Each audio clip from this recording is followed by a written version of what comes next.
A lot of conversations around leadership tend to focus on corporate culture. While culture is important, it tends to be a bit big picture and not particularly relatable to the entire hierarchy of team members.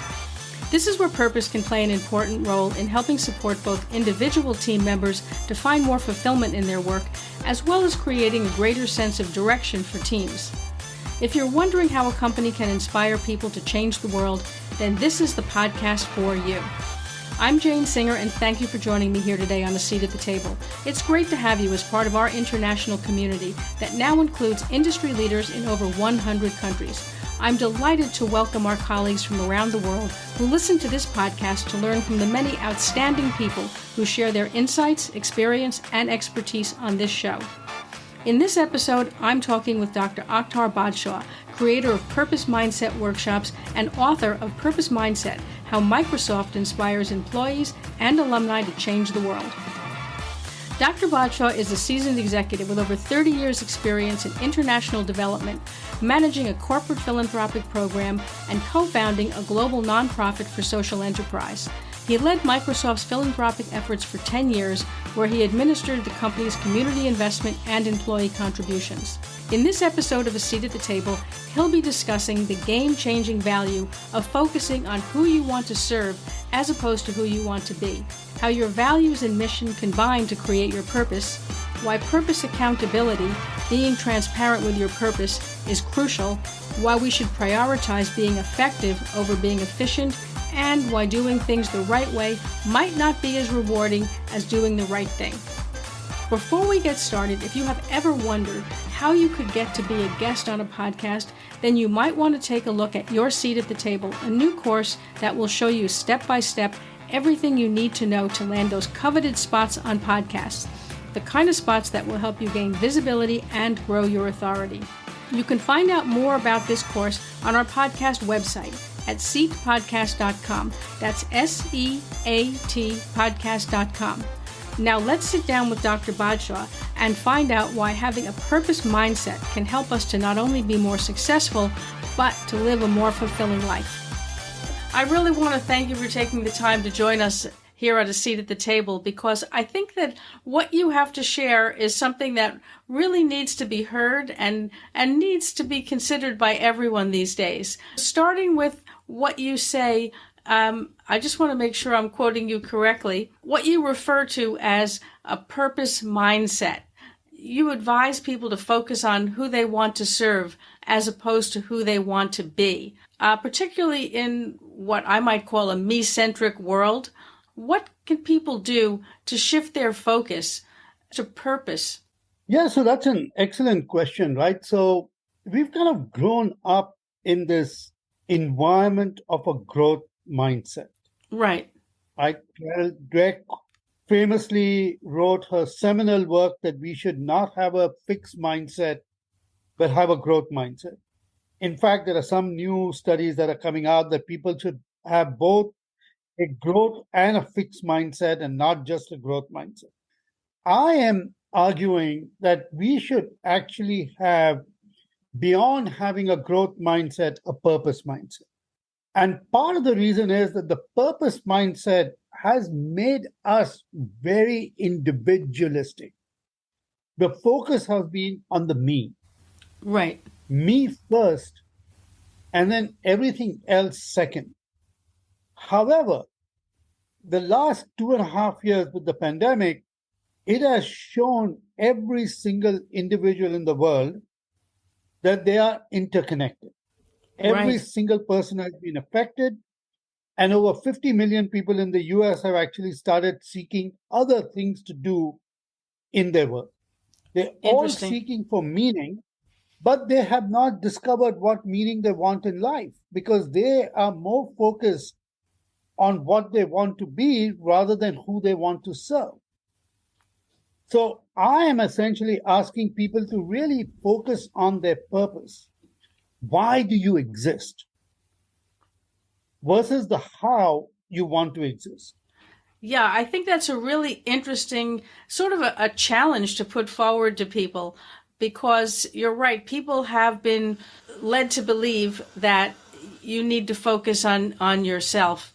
And I think that it's left people in a situation where the outcome has been more disappointing than expected. It ends up where people feel, like you say, that they lack purpose. And when people feel that they lack purpose, it becomes depressing, self-defeating, and so forth.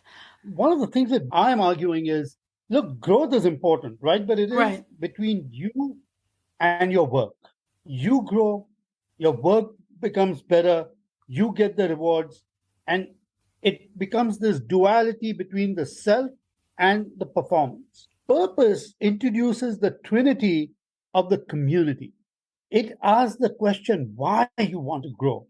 It's not just for your benefit and your work benefit. At the end of the day, it should benefit humanity. And if it is not benefiting humanity, then it is pointless in some ways. Yeah, I think that's really interesting. And it has left people with short-term satisfaction, so to speak, having gained things, but long-term a sense of purposelessness. I think it's really interesting that you bring that forward in your book. Now, can you explain what you mean by the soul of a company? I mean, we talk a lot about culture within a company. How can a company combine their values and mission to create their purpose? Most companies have a mission and vision. Right. And they might also actually have articulated their values. But that's the how. What people actually don't focus on is the why. Why does a company exist? To do what? What is actually very interesting is that McKinsey did a study in 2020, and it titled it is that if companies do not help their employees find purpose, they will leave. And part of the reason they found was that 85% of the senior executives in a company believe that they can achieve their purpose through the company and the work that they do. 85% of the rank and file employees actually don't. So even when companies think that they have a purpose, they haven't extended it out into the company for everybody to understand that purpose and how their company's purpose also aligns to their own individual purpose. And that connection is what I'm trying to get through the book and the work that we do. How does that fit in with the concept that most companies are there to produce a profit? If it's a public company, to return value to shareholders. How do you find purpose in companies that are perhaps producing consumer goods or providing even industrial products?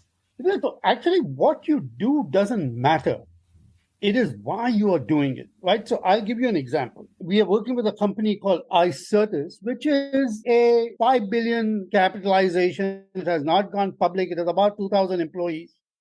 And it basically creates digital contracts, right? So it works with Fortune 500 companies and take contracts, which every company has, which are paper-based, and it's now made it into a software as a service. When I talk to those employees, they basically say, hey, we digitize contracts. We got to work with the executive leadership team where we worked with all of them and got them to craft a purpose statement for themselves, individual purpose statements. And then out of that, we created a purpose statement for the company, which is build trust, strengthen bonds, create a better world. Now, think about the importance of contracts. Contracts at the foundation of a society. If we don't have a contract with each other, then we just fail as a society. And that's what they're doing. So now when you create that layer, suddenly people who are actually working in the company start realizing, I'm not just doing software. I'm shifting the way in which human relationships get formed. And a majority of our relationships get formed at our work. So it's really getting people to understand that. And that shift that actually helps people now look at, I'm not just crafting software, but I'm doing it because of the impact that will have on the world. And yes, of course, companies need to generate revenue. I mean, without that, it makes no sense. But this, what we are doing, really helps with culture, helps with values, it helps in retention, it helps in performance, and it helps in recruitment. Because today, in this environment, people are looking for meaning in their work. I think that's a really interesting point. And if I'm understanding you correctly, then it's for a company to take what they do and then find a way to create some deeper meaning in the value of what they're offering to their customer. Exactly. It is both to the customer and to their employees. Why is an employee working there? Of course, it is to make money. It is to make money for yourself. It is to make money for your company. But you just don't live to work. And we found that, right? I mean, during the pandemic, everybody discovered that, look, life is too short. Yeah, I think that is one of the good things that came out of the pandemic was that sense that there is more to life, and we need to look at that from a personal point of view or from a corporate point of view. Now, you talk about something that you call purpose maturity, or prioritizing being effective over being efficient. What does that look like? What are actionable steps that we can take to implement this in our business or in our own lives? So in my book, I actually give an example of an organization called SightLife. SightLife is a nonprofit organization which focuses on cornea transplant. 12 million people around the world need cornea transplants. And the new executive director came in, I interviewed her, and she basically said, I came in from Microsoft. My first goal was, if I can actually become efficient at doing cornea transplants, I can get a better return on investment. I can save money, I can bring the cost down, and we can do more transplants. So she started going down that route of saying, let's be efficient. She quickly realized that she would actually lose half her staff if she went down that route. So she flipped the narrative and said, look, in the US, I've got all of these highly trained folks that know how to do a cornea transplant effectively. But in other parts of the world, especially developing world, the talent is lacking. So I'm actually going to give each of my staff an ability to train somebody else and mentor them. She gave them time off. She focused on their purpose. And in doing so, she reduced the cost from $650 a transplant to $135. So you got the effectiveness and the efficiency by shifting the narrative that it's not just numbers, it is actually people that you need to focus on. And that's what I mean by really getting our focus to be on how effective we are in what we do versus being efficient. I think that's a great way to look at it. And until I got into looking at your work, I really hadn't thought of it that way myself either. I would not have guessed that you could take companies that are providing consumer goods and services, as well as people who are doing something that appears to benefit people more, such as healthcare, but even other services. And if you really look at it and sort of dive deep into it to try to find that additional meaning, I think it's an interesting exercise and a valuable exercise for everyone to be able to work through. Now, you say that most companies and individuals focus more on comparing themselves to others, which is very true, and they try to match what they perceive as their strengths and competitive advantages. But you suggest that companies really should be building from abundance, right, by focusing on building up their strengths. Do you feel that companies undervalue or even overlook their strengths because they're too focused on what their competitors are doing? So I think, we've kind of got into this trap, right? The trap is that it is always questioning whether we are good enough. Right. Right? I have so many weaknesses. We focus on our weaknesses rather than focusing on our strengths. Right? So we spend so much time in every evaluation. You're not good at this. I should go take this course. I should do X number of things. But we really don't look at each other and say, what is my strength? What am I good at? And if you can just articulate that, and then every employee articulates that, and the company articulates that, and focuses on our strengths, then weaknesses become irrelevant. And that's the point I'm trying to make. That get out of that trap, which doesn't mean that you don't self-improve.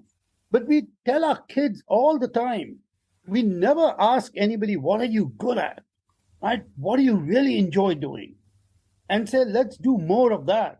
And and when I do these workshops for companies and we get people to articulate their strengths, there is this aha moment that they sit in a group and say, I have the same strength as you have, but I look at it in a very different way. And then that becomes a conversation for people to have. And now as a group, you can actually look at it and say, this is what we are good at. And appreciative inquiry, a management principle, actually gets you to focus on what you're good at. Rather than solving problems, start discovering possibilities. And we spend way too much time that I want to solve this problem, I want to fix this, versus actually trying to envision the world that you want to be in. And I'm saying move there. I like the way you framed that and the idea of playing to your strengths rather than being overly concerned about your weaknesses. But do you feel that in a competitive marketplace that companies should be looking at their competitors, or should they not be looking at it and simply be focusing on their strengths and who they can serve by leveraging those strengths? We're going to take a quick break now, and then we'll be right back. We were hiring when we were making 50 to 100K monthly losses. And why? Welcome to episode 1. I can't think of a single founder who's been around for a decent amount of time in business who hasn't had their tunnel of year. This was that year. We're going to be okay, yeah, Sheree. Some are going to hear this and think, you TDP. But hear me out. You only have to do the math to understand that very soon we were $500,000 down. I think, of course, we should be looking at our competitors, right? The point I'm trying to make is that we over-focus on looking at our competitors and what they are doing versus actually focusing on our strengths and putting on that lens of abundance, that we can do it. We don't have to have every resource possible to get there. We can start and get there when possible. And I think it's not an either or, right? I mean, obviously you need to do landscape analysis, competitor analysis, but I think especially as humans, we tend to not focus on what we are good at. When I do these exercises, it takes me such a long time for people to start articulating their strengths. When I tell them, tell me your weaknesses, they'll give me 10 weaknesses. And when I tell them to write down 3 strengths, and it's like, am I really being true to myself? Am I really good at this? And it is like, just discover, look inside you. And if we can get everybody to do that, then you change the mindset. That doesn't mean that you're not a learner. That doesn't mean you're not constantly improving. But it's the shift in how you want to perceive yourself is what I'm trying to get people to think about. It's an important point to make, and I think that you're right. It is a very tough exercise, but as you work your way through it, you really can discover things that you hadn't thought about before. And I think the fact that you are talking about people prioritizing what they're good at rather than trying to constantly chase something that's the strength of somebody else is really an important mindset shift. I think that it's something that we really hadn't thought about before. Now, you mentioned doing things the right way versus doing the right thing. Can you explain what you mean by that? So many times we actually get mired in to just doing what we are doing and ensuring that we just do it well. But you don't step back and actually say, is this the right thing to do? Am I working on the right thing? As a CEO, are we actually going down the right path? Or are we again back to this conversation of, am I just focused on efficiency or am I focused on the effectiveness? And I think that all of us should ask this question. Now, look, work is work, right? I mean, that's why it's called work, which doesn't mean you have a choice of always having everything perfect in your work. But the more we become clear on making these slight differences, right? Should I just be doing things just because I've been asked to do and just do it well versus actually saying, is there something better to do? Right. Is there a different way of doing things? And that part of just this mental exercise that we need to go through is what I'm trying to get people to really embrace. Yeah, I think it's a good challenge to put forward to people. And I think that it's something that until someone challenges you to think about it, you don't. You just continue to do things the way you've always been doing them. You talk about understanding your purpose and that purpose can change. And I think that's where a lot of people get stuck, because you think that you have to define this grand purpose and then that needs to be, in a sense, your life's work. Talk to me, if you will, about how you can evolve your purpose. So one of the things that we do is, and actually my goal is to have, as you started off by saying, every single person on earth should craft a purpose statement for themselves. We should have a purpose statement, which doesn't mean that the purpose should be to change the world and make we're all not going to be Dalai Lamas or Nelson Mandela, but we can, in our own way, say, what is my strength? What are my values? And what is the impact I want to see? Now, I do these exercises for young people in school. We do it for people in universities. We do it for senior executives in companies. We do it for government leaders. And we find that, over time, your purpose will evolve because you evolve, you mature, your strengths change. It's not that, we have these same strengths and you use different strengths at different times. So, but being cognizant of that, right? Being cognizant of it and saying, am I being true to my purpose? I got somebody to write me a purpose statement and say, my goal is to ensure that every single day I'm giving back. That's it, right? Just give back. It is hard to give back on a daily basis. Yes. Right? Just to be comfortable in even saying that, right? That was not a grand statement. I'm going to change the world. I'm going to do this. I just want to ensure that I show up every single day and give back something in return. So people can craft their own statements and they will change. However, they should not change every 15 minutes or every 6 months, right? I mean, you should have some sense that this is what I'm going to do over a period of time. And then as I mature, as people grow, as people evolve, do that exercise again. And we're getting people, people go through my exercise in a company. They take the exercise and say, hey, can I use it on the dining table with my kids? And when we actually see people craft it and they look at it and they think about it and they use it as a way to prioritize anything that they're doing. And again, I'm trying to get people to craft a personal purpose statement and then connect it to the work. Your purpose and your work's purpose should not be fully aligned. If it is fully aligned, then you're a robot. Right. Right? All you're doing is work. But there should be linkages. And the goal should be to strengthen those linkages and to keep that muscle strong. So when there are tensions, and there will always be tensions at work, it will not break. It will not fray. And if we can do that, then we are actually leading a life, as Bill Gates Sr. wrote in his book, just show up for life. Just show up every day for life. And purpose allows you to do that. I think these are really important things that we need to consider. And I like the fact that you've pointed out that you can do this, of course, as a senior executive leading a company, but you can also do this as a student and anything in between, that you can find a purpose, and the purpose doesn't have to be a grand purpose, and that you can evolve that.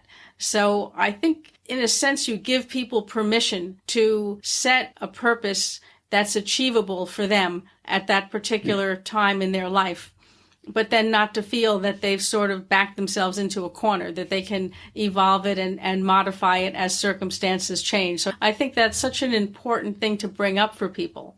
It is really a very purposeful mindset. When I do these workshops, I actually tell people, look, a barista in a coffee shop has a purpose.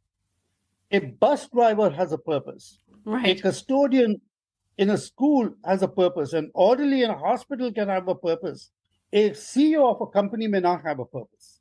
So my students, when I teach, they come and say, I want to be a CEO, and I ask them why. Why do you want to be a CEO? And nobody can answer that. Right. They always talk about the how, not the why. But once you articulate the why, then we can start discussing whether the CEO is the right thing to achieve your why, or is it something else? Are you going for the title, or are you actually going for the impact? And these are just interesting distinctions. And by the way, a survey done by my friend Aaron Hurst, who wrote the book Purpose Economy, he basically found that 33% of people have a purpose, 33% are driven by money, and 33% are driven by status.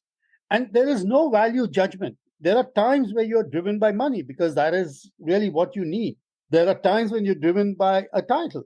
But if you can have even those two, the secondary value as purpose, now you shift the conversation in a company and in a work environment and at home.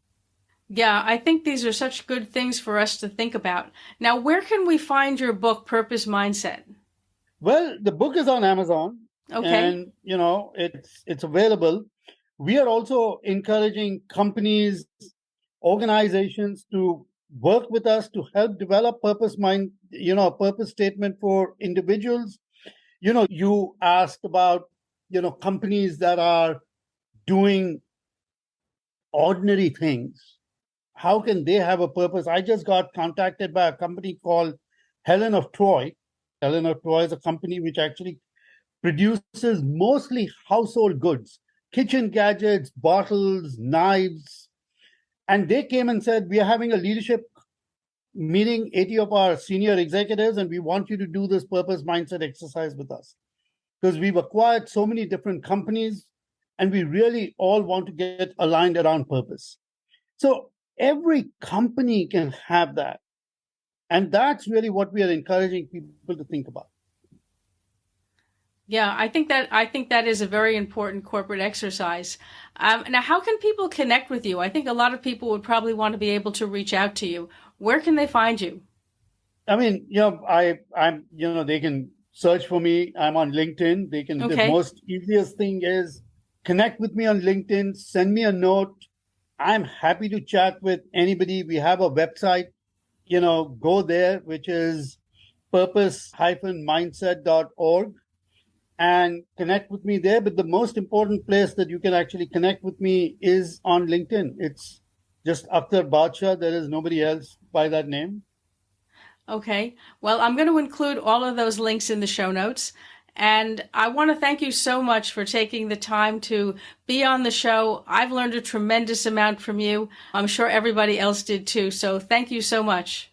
Thank you very much, Jane, and greatly appreciate it. And again, to all your listeners, craft a purpose statement. This way you will actually know why you exist and what you want to do. I think a lot of people will be doing that now.